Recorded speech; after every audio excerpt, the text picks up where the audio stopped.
Ikhwati fillah rahimani wa rahimakumullah. Usikum wa nafsi bi taqwallahi wa ta'atihi la'allakum tattaqun. Yaqulullah rabbuna fi kitabihil aziz a'udzu billahi as-sami'il 'alim minasy syaithanir rajim. Ya ayyuhalladzina amanu taqullaha haqqa tuqatih wa la tamutunna illa wa antum muslimun. Fa inna asdaqal hadithi kitabullahi wa khairal hadi hadi nabiyyina Muhammadin sallallahu alaihi wasallam wa iyyakum wa muhdatsatil umur fa inna kulla muhdatsatin bid'ah wa kulla bid'atin dhalalah wa kulla dhalalatin finnar. Allahumma 'allimna ma yanfa'una wanfa'na bima 'allamtana wa zidna ilman warzuqna fahman. Allahumma inna nas'aluka ilman nafi'a wa rizqan thayyiban wa amalan mutaqabbala. Amma ba'du, ikhwati fillah rahimani wa rahimakumullah.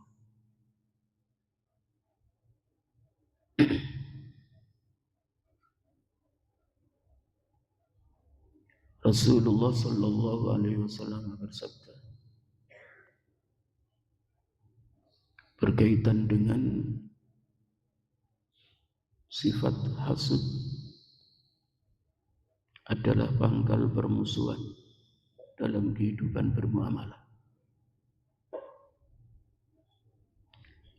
La yazalun nasu bi khairin ma lam yatahasadu.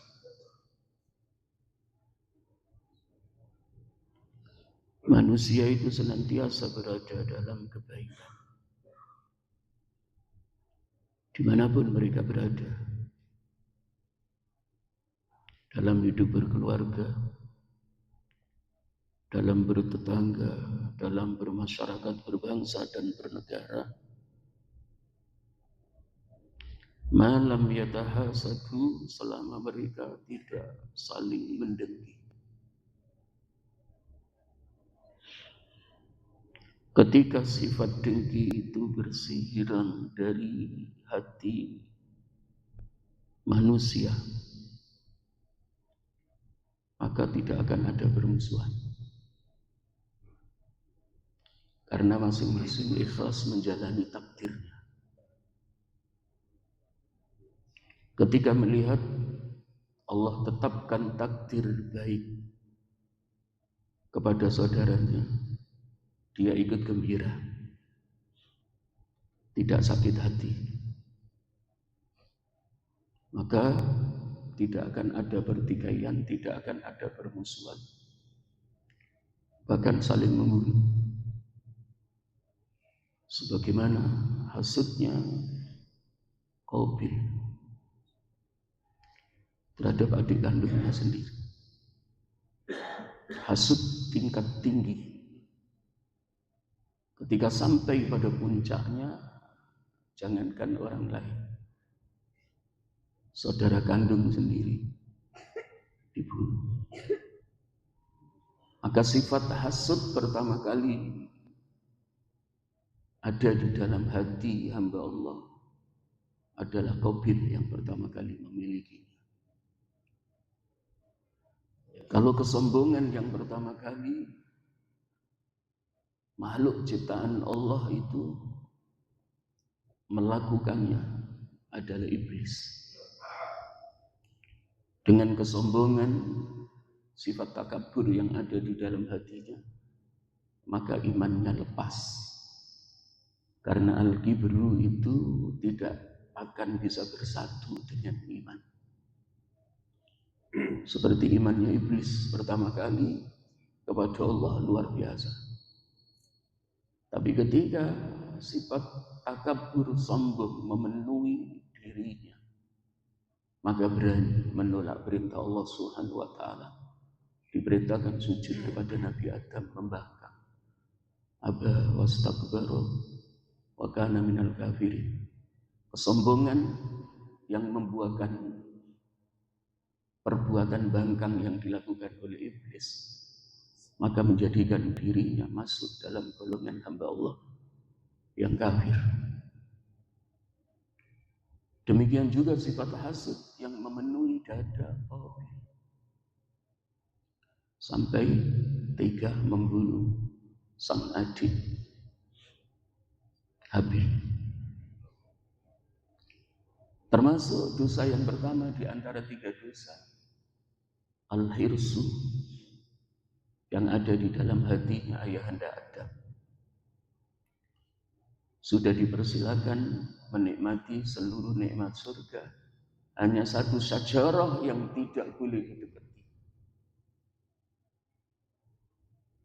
Tetapi terjebak oleh tipu daya iblis. Iblis memberitahu seakan-akan yang disampaikan adalah benar kepada ayahanda Adam dan Bunda Hawa, bahwa pohon ini adalah pohon kekekalan. Jika kalian berdua mendekatinya, memetik buahnya dan memakannya, maka pasti kalian akan kekal.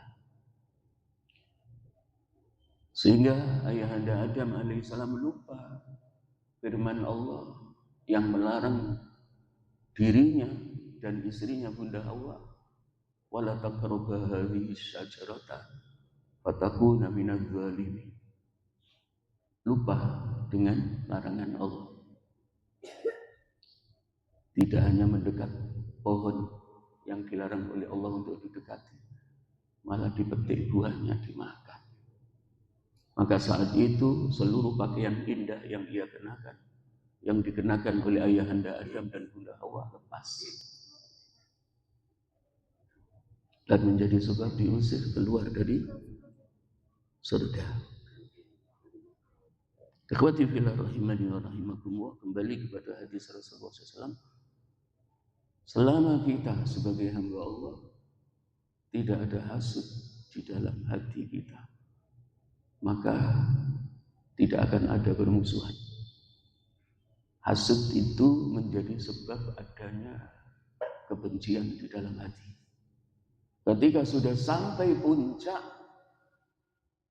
maka apa? Mengharapkan orang yang dihasuti, yang didengki itu celaka. Dan hasud itu adalah menentang takdir Allah, takdir yang baik yang diberikan kepada hamba.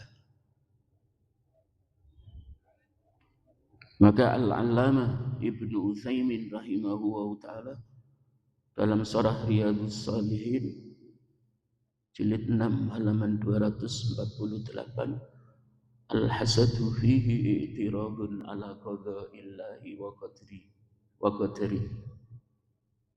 Hasud itu di dalamnya ada penentangan atas takdir yang Allah putuskan terhadap hambanya. Li'annal hasida lam yarda anna Allah a'ta hadzal rajula malan au a'tahu ahlan au a'tahu ilman. Karena sesungguhnya orang yang hasud, orang yang dengki itu tidak ridho terhadap apa yang Allah takdirkan kepada hambanya. Ketika Allah memberi takdir berupa harta benda yang banyak kepada hambanya, sementara orang yang hasud itu tidak ridho, maka itu adalah sebuah pertentangan terhadap takdirnya Allah, penentangan terhadap takdirnya Allah. Atau saudara kita bertambah anggota keluarganya, mendapatkan seorang putra atau seorang putri, sementara dirinya belum punya anak, hasud. Kemudian mendoakan dengan doa yang tidak baik. Karena orang yang hasud itu tidak ada doa yang baik untuk saudaranya ketika menyaksikan saudaranya sukses.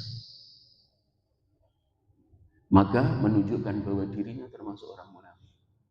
Karena al-munafiqu yahsad wal mu'minu yaghbit. Al-munafiqu yahsadu wal mu'minu yaghbitu. Yaghbit.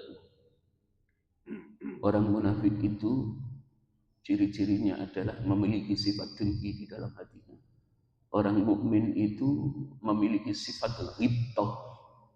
Sifat ghibtah itu sifat dengki yang bagus. Memiliki keinginan baik. Ketika melihat saudaranya diberi kesuksesan oleh Allah, dia ikut gembira. Ya Allah, Engkau telah memberi kesuksesan kepada saudaraku. Jadikan kesuksesannya semakin dekat denganmu ya Allah. Dan aku juga ingin ya Allah, Engkau memberi kesuksesan kepadaku. Itu sifat ghibtah. Bukan ketika melihat saudaranya diberi kesuksesan, tapi apa? Dia sakit hati,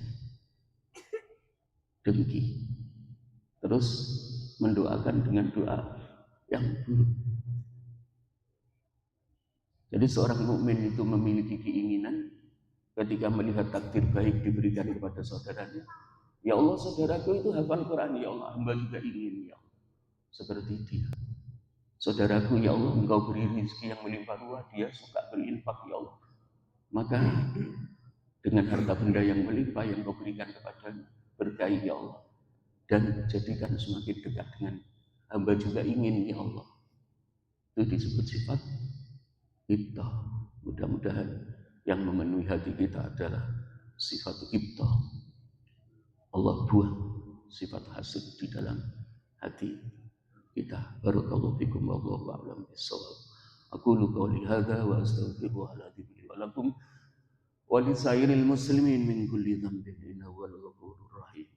Subhanakallahumma wa bihamdika asyhadu an la ilaha illa anta astaghfiruka wa atubu ilaik wa akhiru da'wana alhamdulillahi rabbil alamin. Wassalamualaikum warahmatullahi wabarakatuh.